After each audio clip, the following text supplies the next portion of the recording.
오늘 우리가 함께 묵상할 말씀은 마가복음 14장 32절에서 42절까지의 말씀입니다.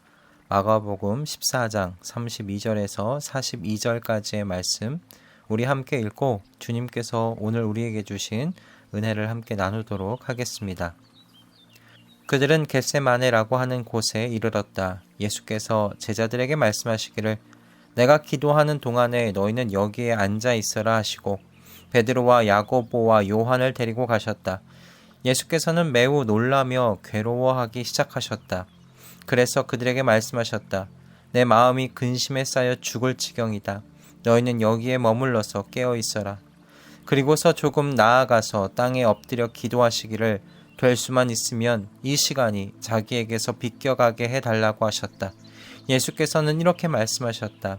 아빠, 아버지께서는 모든 일을 하실 수 있으시니 내게서 이 잔을 거두어 주십시오. 그러나 내 뜻대로 하지 마시고 아버지의 뜻대로 하여 주십시오. 그런 다음에 돌아와서 보시니 제자들은 자고 있었다. 그래서 베드로에게 말씀하셨다. 시몬아, 자고 있느냐? 한 시간도 깨어 있을 수 없느냐? 너희는 유혹에 빠지지 않도록 깨어서 기도하여라. 마음은 원하지만 육신이 약하구나. 예수께서 다시 떠나가서 같은 말씀으로 기도하시고 다시 와서 보시니 그들은 자고 있었다. 그들은 졸려서 눈을 뜰 수 없었던 것이다. 그들은 예수께 무슨 말로 대답해야 할지를 몰랐다. 예수께서 세 번째 와서 그들에게 말씀하셨다. 남은 시간을 자고 쉬어라. 그 정도면 넉넉하다. 때가 왔다. 보아라. 인자는 죄인들의 손에 넘어간다. 일어나서 가자. 보아라. 나를 넘겨줄 자가 가까이 왔다. 아멘. 겟세마네라는 지명의 뜻은 기름 짜는 곳입니다. 아마도 한때 사람들이 이곳에서 올리브 기름을 짜곤 했던 것으로 보입니다. 이스라엘의 수도 예루살렘과 그리 멀지 않은 기드론 계곡 맞은편에 있는 곳이 바로 이 겟세마네였습니다. 예수님과 제자들은 밤이면 베다니로 돌아가 머물곤 하셨는데 이날만큼은 유월절을 앞두고 예루살렘에 머물고자 하신 듯 보입니다. 예수님께서는 종종 제자들과 상관없이 외딴 곳으로 혼자 가셔서 기도하곤 하셨지만 이날만큼은 베드로와 야고보와 요한을 따로 데리고 기도하시는 장소로 가셨습니다. 그리고 그들에게 당신의 마음의 상태를 드러내시고 기도를 부탁하셨는데요. 예수님께서 이렇게 제자들에게 괴로운 마음의 상태를 드러내시면서 기도 부탁하신 적은 없으셨습니다.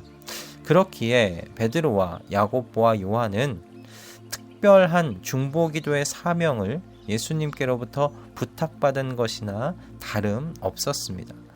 그런데요, 베드로와 야고보와 요한은 예수님께서 3번이나 오시는 동안 한 번도 깨어 있지 못하고 잠들어 있었습니다.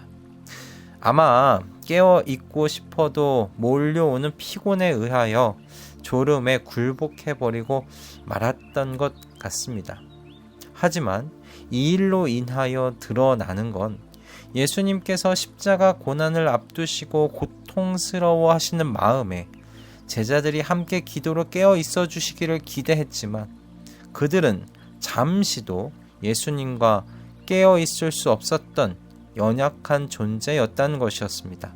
예수님의 12 제자 중에 선별된 베드로와 야고보와 요한의 영적 수준이 이 겟세마네 현장에서 그 밑바닥까지 드러났던 겁니다.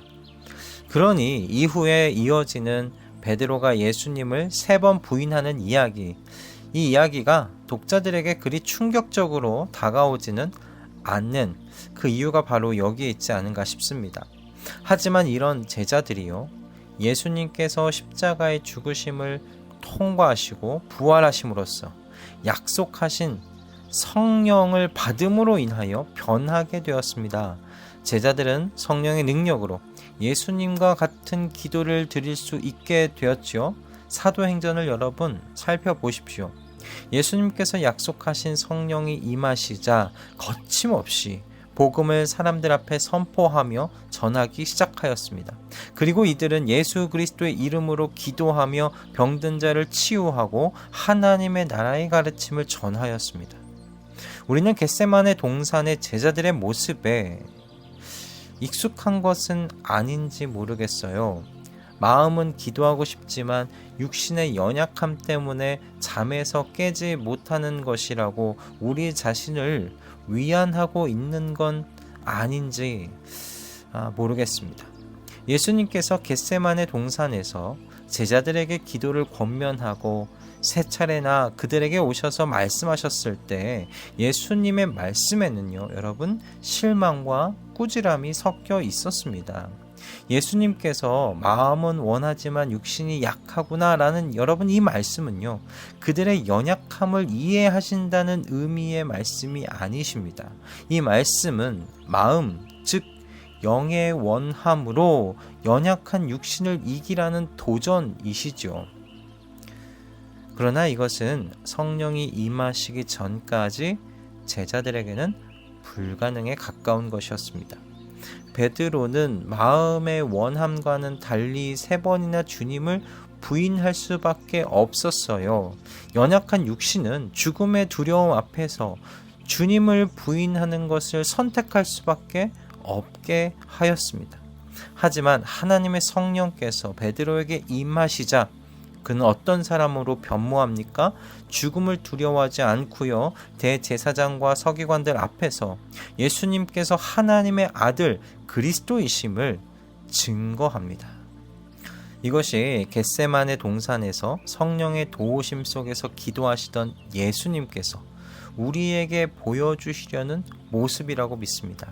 하나님의 아들이셨지만 여러분, 이 땅 가운데 완전한 인간으로 오신 예수님께서요, 가지신 그 육신의 원함은 사실 십자가의 고통과 죽음의 잔이 자신에게서 지나가는 것이었습니다. 그러나 예수님께서 성령의 도우심 속에 기도하심으로요, 성부 하나님께 기도할 수 있었던 건, 그러나 내 뜻대로 하지 마시옵고 아버지의 뜻대로 하여 주십시오 라는 기도였습니다.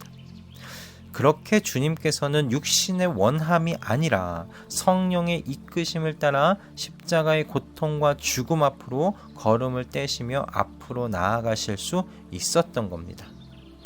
예수님께서 겟세마네의 자리를 지나 십자가의 죽음을 통과하신 것은 저와 여러분을 육신의 연약함 가운데 잠들어 깨지 못하는 제자들의 이 삶의 자리에 머물라고 하신 것이 아닙니다. 성령의 능력으로 그리스도 안에서 깨어 기도함으로 예수님께서 당하셨던 것과 같은 영적 전투에서 이기라는, 승리하라는 주님의 뜻이십니다. 내 자신의 뜻을 포기하고 내 하나님 아버지의 뜻에 순종하고자 하는 기도로 나아가는 우리가 되기를 원하시는 주님의 마음이시라는 것이죠. 하나님의 아들 예수 그리스도께서 십자가 위에서 죽으시고 부활하셨습니다.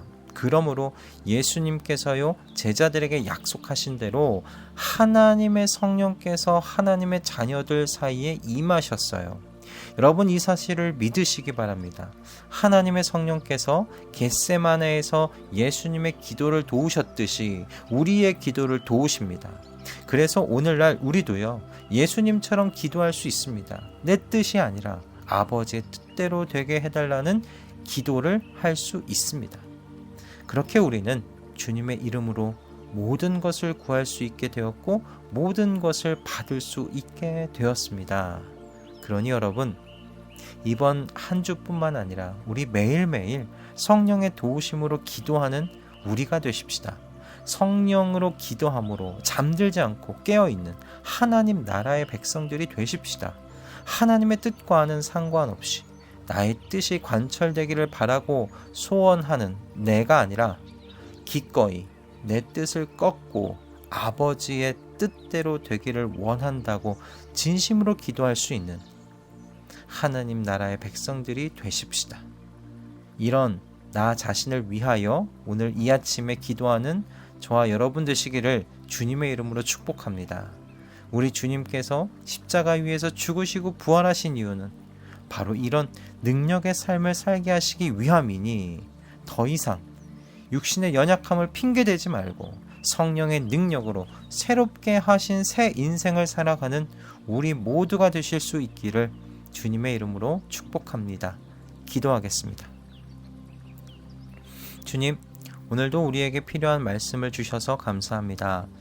예수 그리스도께서 십자가 위에서 죽으시고 부활하신 이유는 우리로 성령의 능력 속에서 육신의 연약함을 핑계대지 않고 새롭게 된 인생을 살게 하시기 위함이십니다. 주님, 성령의 능력으로 사는 하루하루를 소원하게 하여 주시옵소서. 내 뜻대로가 아니라 하나님 아버지의 뜻이 이루어지기를 위해 소원하고 기도하는 우리 모두가 되게 하여 주시옵소서. 그렇게 능력 있게 기도하는 기도의 용사들이 다 될 수 있도록 인도하여 주시옵소서. 예수 그리스도의 이름으로 기도드립니다. 아멘.